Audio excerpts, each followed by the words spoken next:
Good morning. Welcome to the Cohn Zone. That's Lowell Cohn. I'm Grant Cohn. It's Tuesday. In 2 weeks from today, the 49ers report to training camp. We got 2 weeks, 14 days. So we got some time to kill. Today, we're going to be talking about Niners who will do better than last year, Niners who will do worse than last year. My dad will also introduce you to something you may never have heard of, seen, an ancient artifact, media guides. They're really cool. But first, we're going to start with a very important debate, maybe a discussion about backup quarterbacks. This was the most important position on the team in the last few years. The Niners would always talk about it's not about the starter, it's about the room, the collective. And they had the best room in the league. Now they got Brock and some backups. Who do you think the best backup quarterback is on the team, and do they have a good one? Okay. I think the guy that they got from Minnesota. The guy. What? The guy who played for 3 teams last year? Yeah, he's good. Yeah, that guy. That guy. I think he's the backup. But here's what I want to say. Is he a good backup? Dobbs, is he a good backup? For a game or two. He's not a kind of quarterback, if Purdy goes down, who could play 8 games. It wouldn't work out. I think really there's something behind this question. They didn't know what to do with Trey Lance. Right. They could have kept him. They could have. Let's just go through this alternate universe. If they had kept him, he would be clearly the number 2 quarterback right now.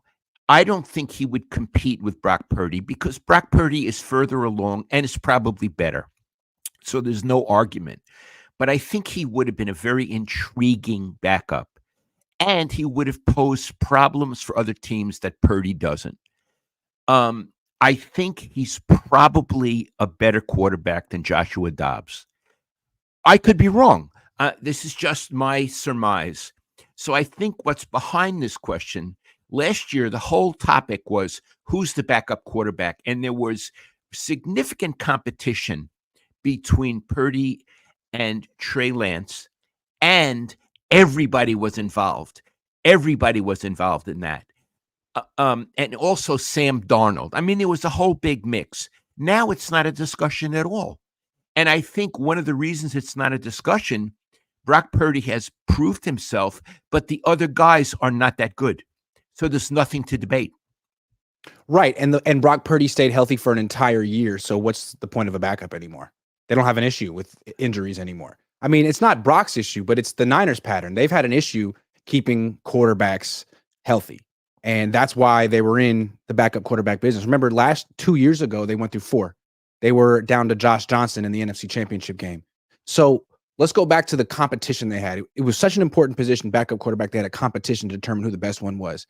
And they led us to believe that Trey Lance was the worst than Brandon Allen, worse than Sam Darnold. I was there. I watched it. I think he was as good as them or better. I mean, Brandon Allen wasn't good. Sam Darnold wasn't good. So it seems like the real reason they got rid of him is because they thought he was a distraction. It's like the Tim Tebow thing, right? We can't have Tim Tebow on our team because he'll attract too much media and there'll be too much discussion about him as opposed to the rest of the team when that's not what we want. But it's not like Trey Lance got benched or his play forced him out of town. No, he was a good player. Now, look, I understand wanting to avoid a distraction. Of course, Colin Kaepernick was a distraction that really hurt the team, all of his political stuff. Trey Lance was not a distraction in and of himself. He was very quiet. He didn't put any emphasis on himself. I think, Iggy, they could have worked around it. I do. I think they could have worked around it. I think they made a hasty mistake in getting rid of him so fast. But here's where I'd like to move, because that's the background, but it's history. Here's what I'd like to give you an exercise. We both agree that Joshua Dobbs is the number 2 quarterback, and he would be sufficient for a couple of games. The number 3 guy is Allen. Mm-hmm. Iggy, make a case, even if you don't believe it, make a case why he should be the backup quarterback and not Joshua Dobbs. Okay. Allen has been with the Niners longer. He was here last year. He knows their system, and that's key for the 49ers. You got to be able to know Kyle Shanahan's system. And he's not as mobile as Joshua Dobbs, but he does have more accuracy. He has a better arm. So where Joshua Dobbs is like smart and decisive and can hit all the check down passes and keep the chains moving that way, Allen is more like Purdy, where he can throw the ball like 10, 15 yards down the field in that intermediate area past the linebackers that Kyle Shanahan constantly wants to attack. So you could argue that Allen is a better fit for the 49ers offense and is closer to Brock Purdy's skill set than Josh Dobbs. Who would you prefer as the backup between those two?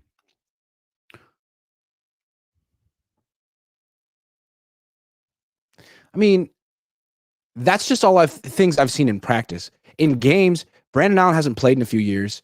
I think he's only won a couple of games. We saw Dobbs last year in person. Even though he lost to the 49ers, we were both impressed. We were. He seems like a bit of a gamer, and I think he should probably get the first crack at playing if Purdy goes down. Okay. Here's another one. The undrafted rookie quarterback, Mordecai. Make a case for him being the third quarterback on the roster. Okay. I haven't seen Tanner Mordecai much in like 11-on-11 drills because they didn't put him in that in OTAs, but he's not that different than Brock Purdy. Brock Purdy was the last pick in the draft. He could have been undrafted. When he went into training camp, I didn't think anything of him. So the Niners have history turning a player that no one else wants into a great fit for them at quarterback. The last time they did it, they ended up with Brock Purdy. This is the next attempt. And he's kind of similar, about the same build, same athleticism. Maybe they deserve some benefit of the doubt. Maybe they can do it twice. Let's see what he's got. And it's not like Josh Dobbs, who's 29, and Brandon Allen, who's 32. Like, these are guys who have no potential. This guy may have potential and maybe as good as those two backups right now. Do you think he'll end up on the practice squad, or will they cut him? I think he'll end up on the practice squad. And if he plays well, he'll end up on the 53-man roster like Purdy did. That's what I'm thinking. But it's hard to get a read on him because you really haven't seen him do very much, right? I haven't seen anything yet, but we will see something in training camp. And we'll see some, maybe we'll see a little more in preseason as well. Like, Brock Purdy won't play much in the preseason. He's not competing. He's kind of established. So we'll see Dobbs and Allen. Maybe we'll see Mordecai if he's been playing well in practice. And if he plays well in the preseason and teams get a look at him, then he'll be in demand and the Niners will keep him. Yeah, I applaud them for taking him. I do. I think they needed a quarterback. Didn't have to happen high in the draft. Didn't happen with Purdy. I think they did. We don't know for sure, but I think it was a good move for them. Yeah, they needed to bring in a veteran. They did that in Joshua Dobbs. But they also needed to follow the blueprint that led them to Brock Purdy. Right. And this is a similar blueprint. So let's see if it works out twice. I mean, Brian Greasy, maybe he knows exactly what the Niners need at quarterback. This is the next chance. Okay. Yeah. So we applaud that. And we say backup quarterback is not a sexy topic this July as it was last July. But it's a pertinent topic, and it's interesting to contemplate with all the emotion stripped of it. Yeah, it's not a sexy topic until the starting quarterback goes down. Then it's the topic. Yeah, that's interesting. If Purdy goes down, and there is no guarantee that he's going to play all 17 games, it's kind of unusual. I'm not knocking anybody. But then whoever number 2 is, probably Joshua Dobbs, becomes very important. Right, and you're thinking this team is so loaded that it should be able to win maybe for a month or two, even with a backup quarterback. I don't know if that's the case with Dobbs or Allen. It may need to be Mordecai. It's a good name. Mordecai. It's from the Bible. It's from the Bible. It's a good book. Bestseller. Okay, let's get into the topic for the show. Let's name 3 49ers who will do better this season than they did last season. Guys whose stock is up. Okay. The quarterback, Brock Purdy. I really think this kid, for me, he's a kid, is coming into his own. He has a strange confidence that we wouldn't imagine someone like him would have. He's really precise. I love to watch. I love his work. I think he's going to be even better. And remember, in the Super Bowl, a lot of people were flaming out. He never did. He kept his cool. He did. He has a quarterback's mentality, a quarterback's way of behaving. I really like him. I would call him cool. Steve Young was hot. I would call him cool. And I admire that. So I think he's going to have a better season. What do you think about him, Iggy? I like that. I feel like the Niners or Kyle Shanahan treated him like a game manager last year in the sense that they were dead last in the league in pass attempts. And I think Purdy flourished in that role and showed that he can do much more. This year, they don't need to treat him like he's ancillary in the offense. The offense can go through him. They can win games where he throws the ball 40, 45, 50 times if they need to. They don't have to wear down Christian McCaffrey in October to get to the playoffs. So I think maybe this is the year where Purdy becomes more of a focal point in the offense and shows that he can do that too.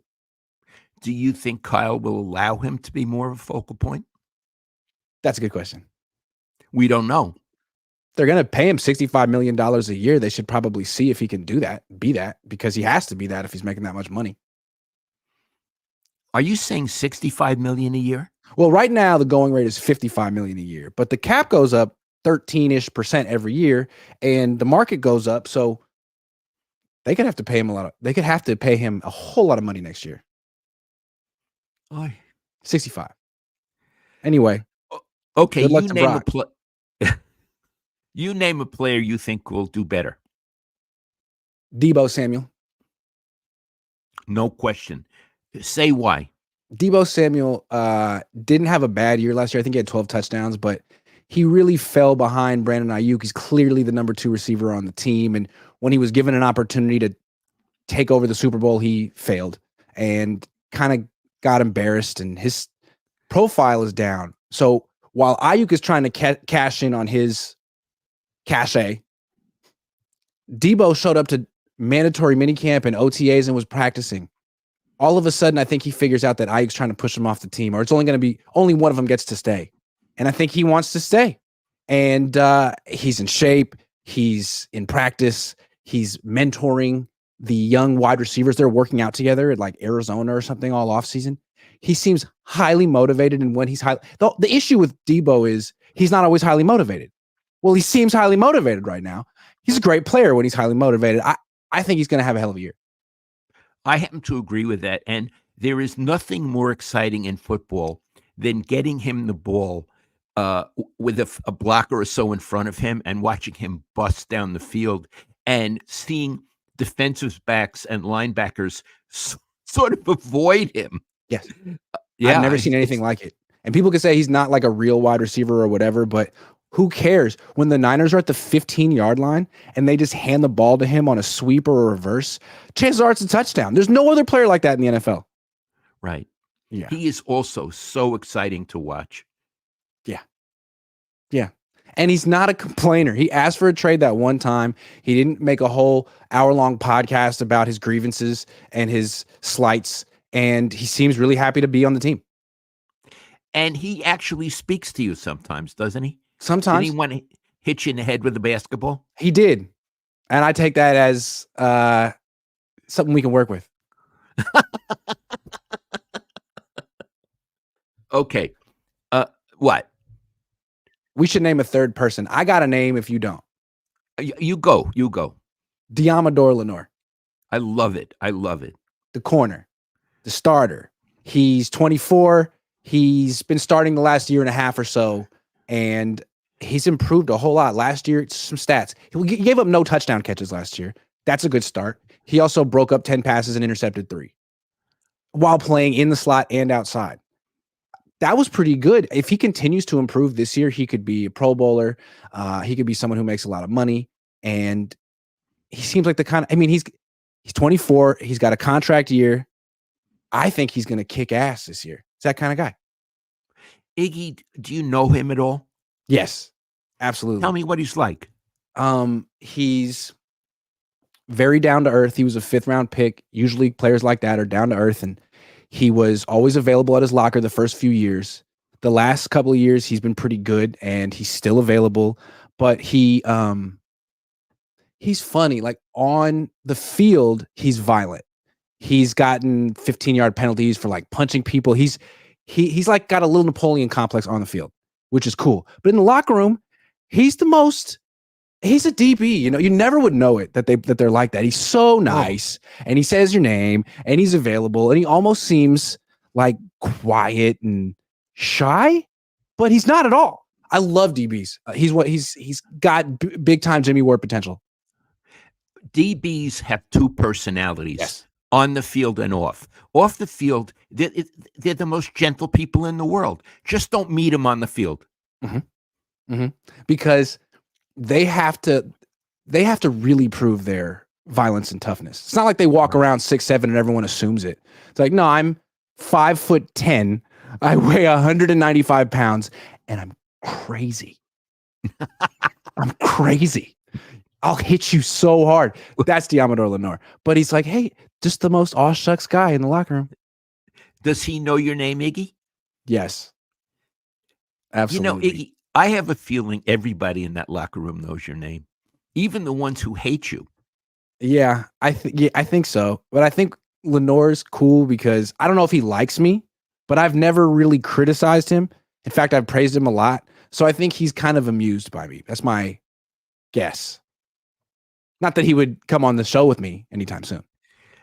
Iggy, I don't want you to have the players on your show. I don't want you to be indebted to them in any way. I want you to have a distance so you can be critical if you need to be. I never got close with players, ever. No. Because it would compromise what I was trying to do and what my job was. I didn't want to be friends. I have friends.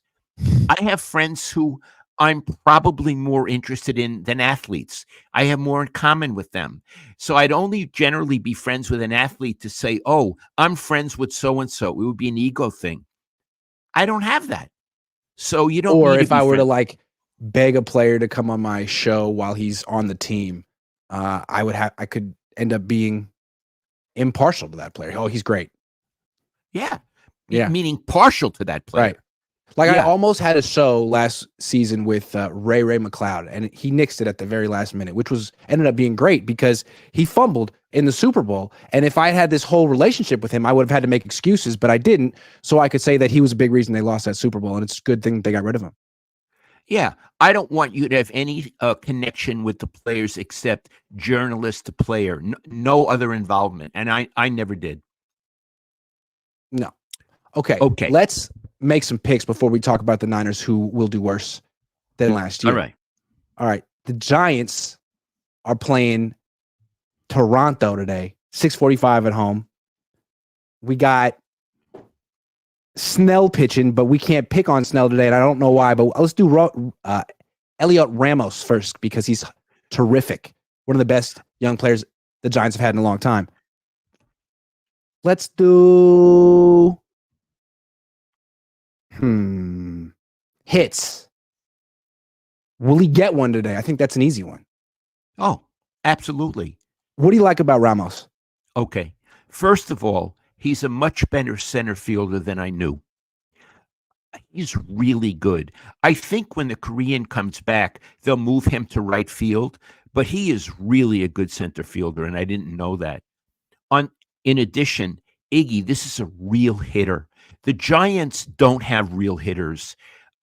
I'm sorry, they don't. You watch what he does. He'll face a top-grade starter, and he'll foul off a lot of pitches, a lot of tough pitches, and he's waiting for the pitch, waiting for the moment. He's that good. Boom, home run, or boom, a single or a double to right field. This guy is, I believe, the most talented non-pitcher on the team. I love to watch him play. And what a nice surprise on a very boring roster to have somebody like him. Okay. Speaking of really nice surprises, Jorge Soler. Oh, what a surprise. Who knew? What is he batting, Iggy? What is he batting? I Like don't about 220? Probably about 220. I don't have it here. Okay. Here's the thing about so what are we betting on with Soler? And then I'll go. Strikeouts. How many? How many? 1.5. Will he strike out more than 1.5 times today? July 7th, he struck out no times. So he's due. I'm going to say over. Yeah. So here's the thing with Soler. Explain it. Yeah. There's a book on him. Even a layperson like me, I can see the book. He stands back in the box because he's big and he wants to extend over the plate and get the full power because he's a home run hitter if he can get a high pitch right over the plate. He cannot reach the pitch low and outside. That is the strikeout pitch, and every team in the major leagues has that book on him, and he knows they have that book on him, and he can't adjust. Watch tonight, because I'm going to be watching. You'll see they keep pounding him low and away, and sometimes he swings it, many times, at pitches out of the strike zone, and then he walks away like Brandon Belt. Like Brandon Belt. Oof. With the slump shoulders. Yeah. Matt Chapman. He's hitting a solid something or other. How about hits for Matt Chapman? 1.5. Will he get 1.5 more or less? Less. What do you think of Chapman as a hitter? Okay. I think he's very tense in the batter's box. Very tense. If he gets a mistake, if a pitcher throws a mistake, he has power and he can do well, but he's really a very low average hitter. And I know all hitters are low average these days, which is very strange in baseball. He's not dependable. He strikes out. He always seems to be in 0-1, 0-2 counts, and he hits a lot of ground balls, that are hard, but you can throw them out. On the other hand, what a fielder, Iggy. I got to say, he's a gorgeous fielder, and I love to watch him play. But as a hitter, he's a 240 hitter. When I grew up, a 240 hitter was Bupkis. Nothing. Now, these days, if you're hitting 240, you're probably an all-star. All right. Last one on the other team, Vladimir Guerrero Jr. Half a hit. Will he get one today? Vladdy. Yeah. Vladdy Jr. Yeah, sure. Sure. Okay, let's submit the entry. Go for the flex. Submit the entry. Let's see if I've won any entries recently. No. Okay, well, maybe this one will win. If you want to win on Sleepa, use the promo code COHN or the QR code there and get the $100 deposit match on your first deposit. All right, back to our topic from earlier. Niners who will do worse than last season. 3 of them. You go first. I'll go second. Okay. Trent Williams. I'll say why. Mm-hmm. Iggy, he's old. I mean, he's a great player, and he seems to be quite a nice man. So this is nothing personal. He misses games. When he misses games, they're up the creek because he's that good and that important. I expect him only to miss more games and to be hurt a little more. I think, although he's so essential to that team, he's on the downward slope now. So I think he will be more vulnerable, and they'll have to patch together that left side of that line more than they have in the past. Do I seem harsh in what I'm saying? It seems realistic. He's 36, and he's been missing a couple games a year since he was 25. It's going to happen eventually. It happened to Eric Armstead, and he was 30. So, yeah, I mean, eventually it's the injury with Trent Williams isn't going to be a high ankle sprain. It's going to be like something chronic, plantar fasciitis or whatever, tendonitis. And it's going to linger, and it's going to, even when he's healthy and on the field, it's bothering him. It's either going to be this year or next year. I mean, Joe Staley didn't make it this long. So, yeah, I mean, the odds are it's going to be Trent. And if it is, they're in trouble. Yeah, and I want to be very clear, Trent. He probably won't watch this, but someone will say, "Did you hear what Grant said about you? We really admire you. We hope you do well. It's nothing like that. And we're saying you're a great player, a Hall of Fame player. We just honestly think that you're a little more vulnerable and you may not play as many games. And take it for what it's worth." Yeah. Okay. Another You. one. I'll go. The wide receiver who doesn't like his contract and wants a new deal. I want 11. to say something right here. We promised Nan, who is one of our greatest, most faithful viewers, that we wouldn't mention that name. So this is the name that cannot be mentioned. Yeah. Because I We're not promised talking her. about him directly. He's just fits the criteria. Yeah. I don't So think. number 11, we'll call him number 11. Yeah. Yeah. The wide receiver. He is unhappy. He's not in camp. Last year, to me, could have been an aberration. It was by far his best year. He averaged almost 18 yards a catch. He never did anything close to that earlier in his career. And now he's going to have an abbreviated or no offseason. I think he's coming back to earth and having a good, not great season. I agree with you. And I would add, he's not thinking about football. No. He's thinking about a lot of other things: money, posture, getting over on the team, establishing a national profile, uh, um, perhaps how he's viewed by other teams. There's a lot going on in that young mind, and I don't think it's helpful. I don't think Bosa ever went through that. He was quiet. They worked it out. He came and he played. Not as well as he should have, but he came and he played. I think this kid, number 11, is in for a bit of a surprise. Agree. Okay. How about a third one? 49. Well, I do have a 49er, not a player. Okay. I feel Kyle Shanahan will not have as good a season coming up as he did last season. Oh, Lowell is a Kyle hater, blah, blah. I'm not a Kyle hater. I never met the guy. Chances are I'd be charmed by him. But he went to the Super Bowl last season. It's very hard to lose it and go back to the Super Bowl. Iggy, hasn't that been your experience? Absolutely. I look at the Eagles last year. They lost the Super Bowl and they started off very good, and then they lost 6 of their last 7 games and completely collapsed. Happens. Yeah, and that's a good outfit with a good coaching staff. Yes. So yes. Now the Chiefs lost the Super Bowl and then didn't make the Super Bowl the next year either. Yeah, it's hard to do. There's a lingering, and I think it's a lingering loss of faith in each other and in the coach. A lingering, oh my God, is this going to happen again? Oh my God, do we have to work this hard and still not do it again? I think it's hard. So I think Kyle, he'll make the playoffs. I mean, there's no question about that. It'll be hard to go back to the Super Bowl. So he's my third 49er who will have a worse season now than last season. I love the way you put that. A lingering loss of faith in the coach and each other. Yes. Like the Lions don't have that yet because they're still an up-and-coming team that's improving. But if they get to the Super Bowl and lose, they'll have the same feeling. Oh, absolutely. Yeah.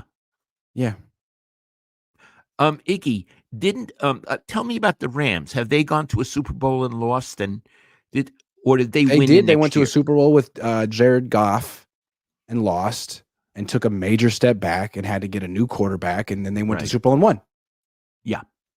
Yeah. It's hard. It's very hard. Yeah. I think the only teams that have done it or they were teams from like the 70s. The Dolphins and the Cowboys did it in the early 70s. Now, the Niners in their earlier phase never had to do it because they always won the Super Bowl. Yeah.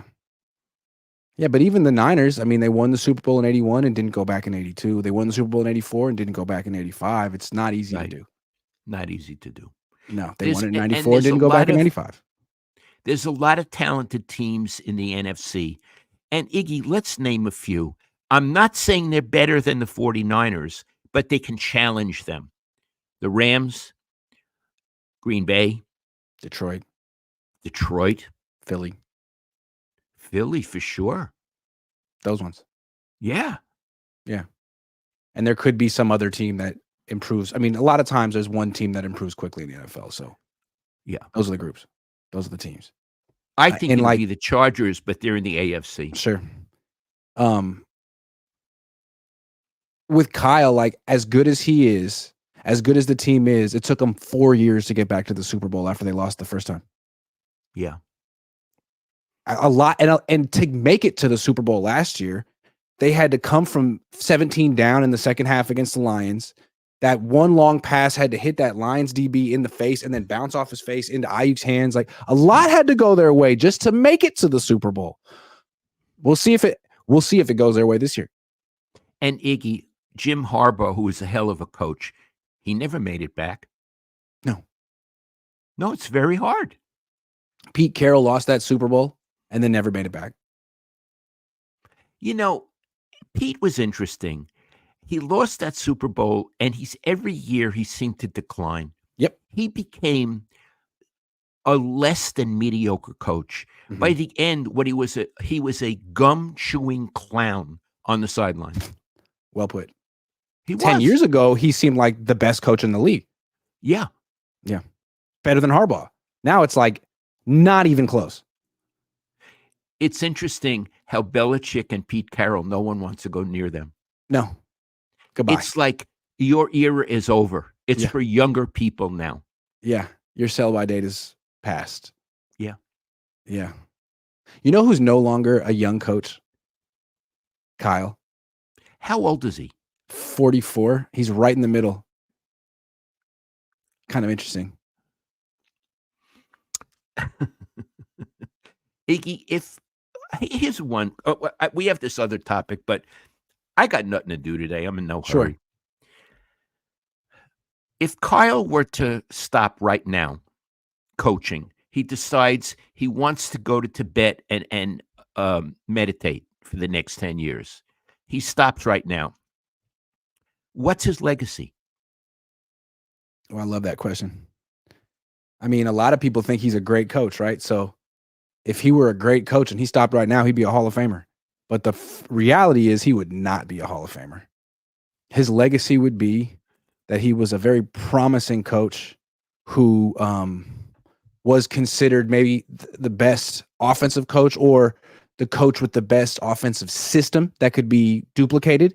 But when he had his opportunities to become like the best coach, he missed it 3 times.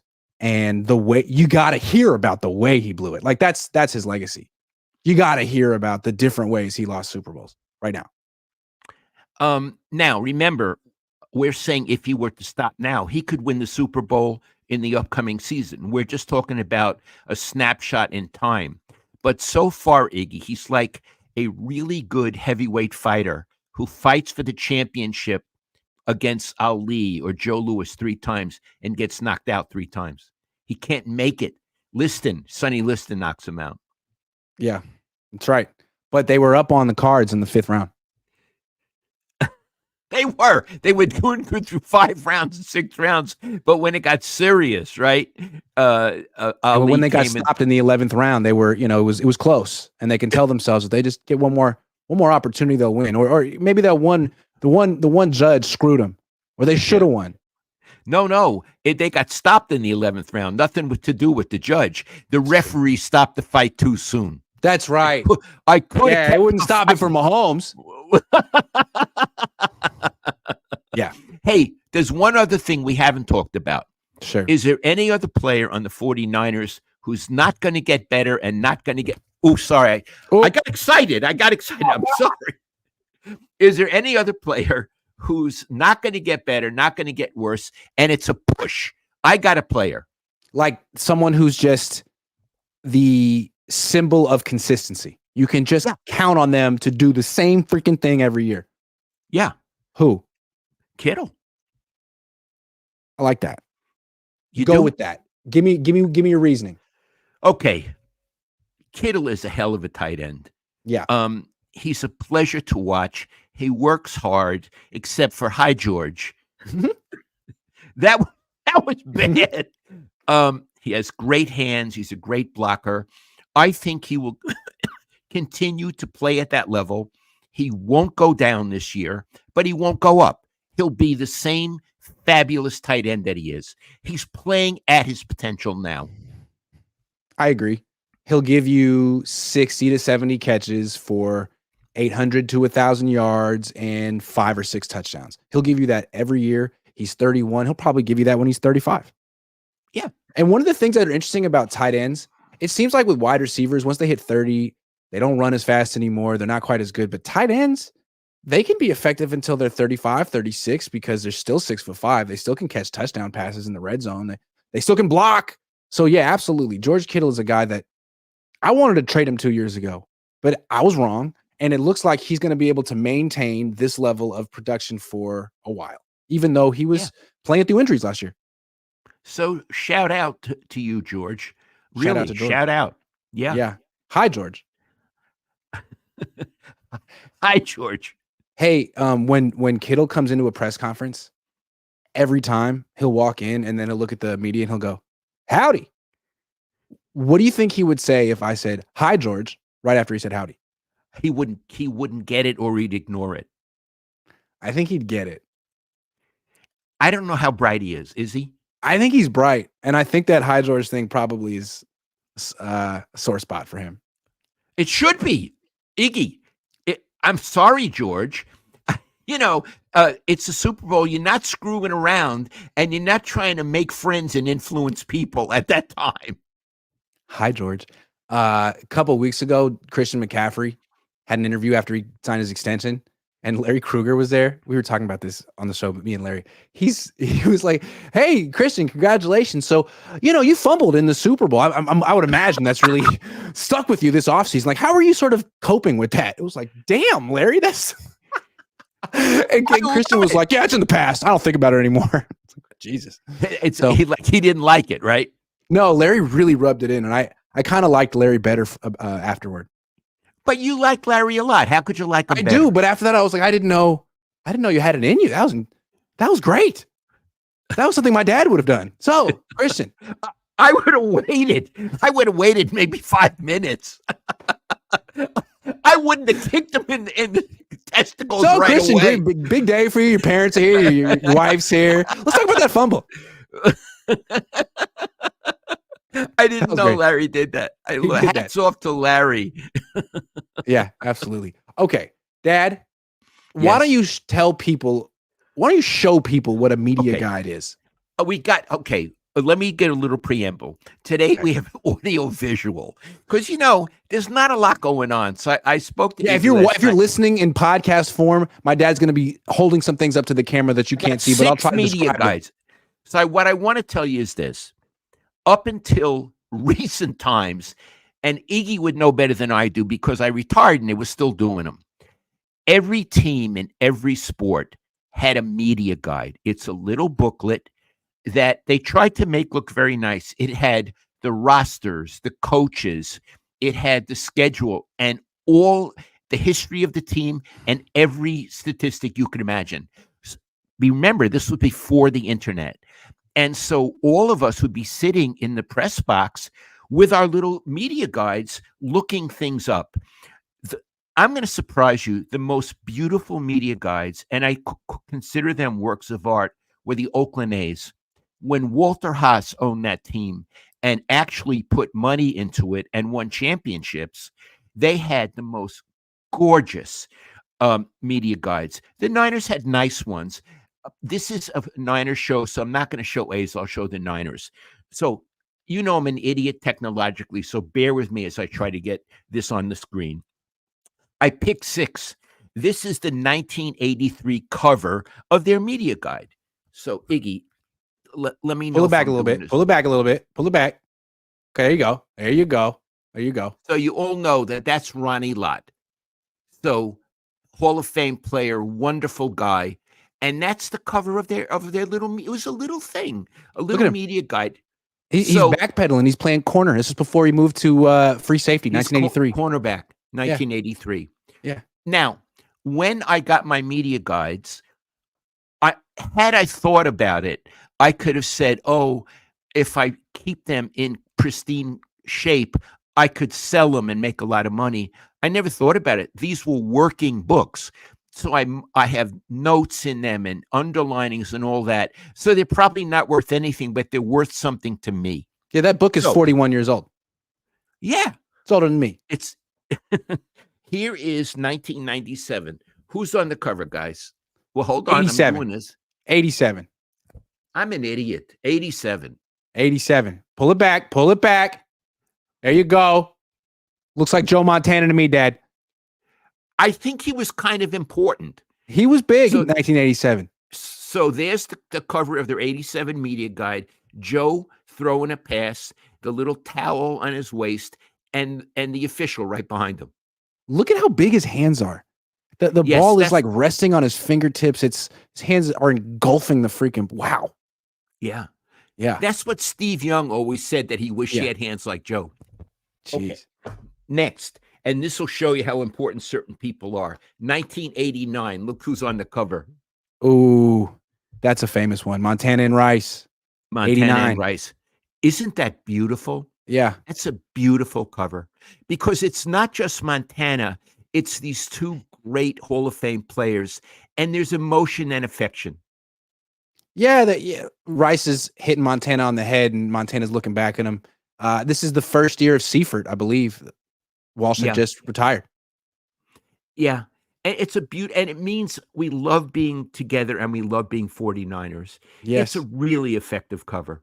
They have this cover hanging in the Niners media room. Big one. Well, I love it. Okay. Yeah. This is 1991. Look who's on the cover. Jerry, looking like a superhero. And Iggy, that might be a drawing. That's definitely a drawing. I like that. Yeah, I mean, maybe Scott Cohn did it. Scott Cohn, my nephew, who's a wonderful artist. Anyway, there's Jerry. So you've seen Jerry twice and Joe twice. Yeah. At this point in 1991, Jerry might be the best athlete in the world, along with Michael Jordan. Yep. Yeah. Okay. This is 1992. Look who's on the cover. Joe and his big hands again. Yeah. Do you understand what Joe, if you people never saw Joe play, if you look at these media guides, he was the face of the 49ers. Yeah. It's like looking at Greek gods, you know what I mean? This was Adonis. This was Achilles right here, you know. And Iggy, look at his eyes. Yeah. His eyes are so fixed on where he wants to throw. Yeah. Definitely. Absolutely. Okay. So that's 92. Now watch this. This is 93. Who's this? Oh, see you, Joe. See you, Joe. See you, Joe. Now it's literally the changing of the gods, not of the guards, of the gods. Now 16 is out and 8 is in. And that's the 1993 book. That's so and there you are. You see Steve. What does it tell you, the position he's in? He's in charge. He's under center. Yeah, you can't see his hands. They're under Jesse Sapolo, but he's about to get the ball. It's like in baseball when he gets the ball. It's about to get the ball. It's his about team. to get the ball. Yeah. Yeah. And he's looking out over the defense. His mind is a calculator, and he's about to go to do it. Definitely. So yeah, this is the beginning of the Steve Young era. My media guides, huh? And when I was a kid, I mean, you've always had them in the same spot in your office, in the same bookshelf, and it was fun to just go through the media guides and look at the different players, or look at Joe Montana when he was 24 as opposed to 33. Or it's really interesting. Read the little facts about him. And I'm going to tell you something else. In the early media guides that I showed you, there'll be a page about 49ers travel, and it'll list what hotel they're staying at on every city they visit, and the phone number of the hotel. So remember, this is before cell phones. So if you wanted to talk to Joe Montana, you call the hotel and you say, "Could I have Joe Montana's room?" And you get Joe Montana on the phone. Now, Joe might not have been happy about it. Iggy, the league does not do that anymore, right? Absolutely not. Yeah, used to be, you knew, and not only that, it tells you when they check in. So I can know that after 3:00, I can call Joe because it's right in the media guide. Hello, front desk? Yeah, put Joe Montana on the phone. Tell him it's Grant Cohn. Put him on the phone. Yeah. He's doing the jerky boys. Get Brett Weir, I said. Get Joe Montana, I said. I don't need to talk to you. Look, jerky. Tell him it's Grant. Hello, Grant. It's Joe. What can I do for you? Don't be angry at me, Grant. That was a whole different time. Man, the league really respected media back then. Absolutely. It was like, hey, please cover us. Call us. If you need to talk to the coach, please. Now it's like, get the hell away from our team. Your breath stinks. Here's some hot dogs. Get the hell away from us. It's sort of like that, Iggy. Yeah. Yeah. So you could get all kind of information in these media guides back then. Oh, absolutely. Yeah. You could learn what they majored in college. What do you think Kyle majored in at University of Texas? Oh, God, I don't know. Communications, right? A lot of them do. I want to ask you, Iggy, have you ever met a player in any sport that you thought might have been an English major? No. That's not a good use of time. It's a lot of reading. I don't think they have the time for it. I'll tell a story. I may have told it before. It's in my book. I want to preface it. It's about Will Clark, and I love Will Clark. Will Clark and I never like to use the word friends because we're different, but we're as close to friends as an athlete and a media. You'd probably give him a hug if you saw him. We hug each other. We were there the same time. So anyway, he used to be pissed at me a lot because he was such a feisty guy, and he saw me as an antagonist. And they were at Candlestick. It was the day game, and I got there early, and I didn't feel like going in to the locker room to the clubhouse to get a lot of stuff from them. So I was just sitting there. It was a beautiful day. The wind hadn't come up yet, and I was relaxing. There was a tunnel from the home clubhouse to the dugout. Here comes Will Clark, and he's carrying a bat. And, Lowell Cohn, he goes, Lowell Cohn, you think you're so fucking smart. And he's holding this bat. I'm thinking he could kill me. No one would know. And I said, Will, I don't think I'm so smart. I really don't. And he's holding this bat. And I'm thinking the headline is, first baseman kills columnist. You know what I mean? I had enough, Will said.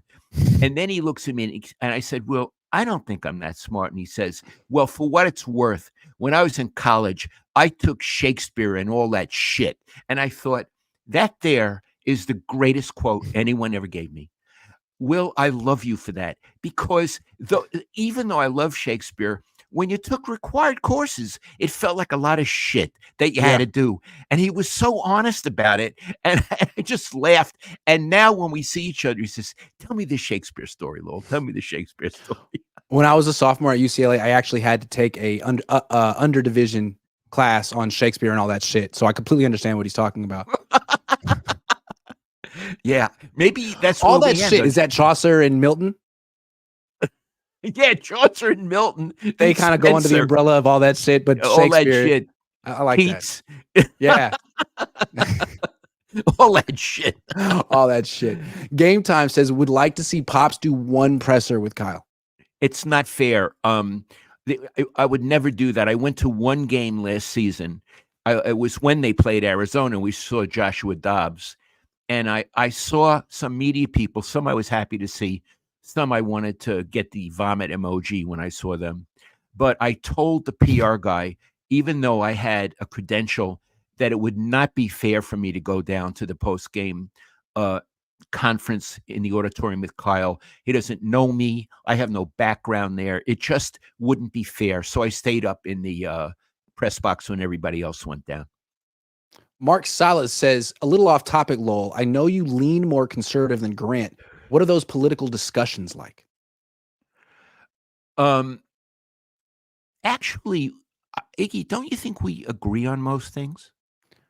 A lot of things, not on everything, but I think our discussions, neither of us are really like entrenched in either political party or political philosophy. So I think we can actually have discussions without getting too upset about it and actually hear And the we other person without necessarily needing to convert them. we never raise our voice. It's No. always like we talk here. What do you think of this? What do you think of that? Iggy, did you see that debate with Biden? What did you think? I mean, that was one of the scariest things I ever saw in my life. So we did talk, and we even looked at it again a little on my computer to see. And remember, my mom was much more liberal than my dad, and they were together for a long time and loved each other. So it's not a requirement in our house to have the exact same political views. No, Which we maybe were another house. always very respectful, and it never got heated. Yeah. Well, it's almost noon on the West Coast. I have a golf date with my 14-year-old nephew who is at tennis camp right now and starts at Bishop O'Dowd High School in about a month and a half. He called me. I'm the cool uncle now. I'm the cool uncle. He wanted to hang out with me. Been waiting for this. Really excited. It's going to be fun. Iggy, I really enjoyed this show. I love you. I love you too, Dad. I'll see you guys. I'll be back tomorrow. Or, yeah, then see you.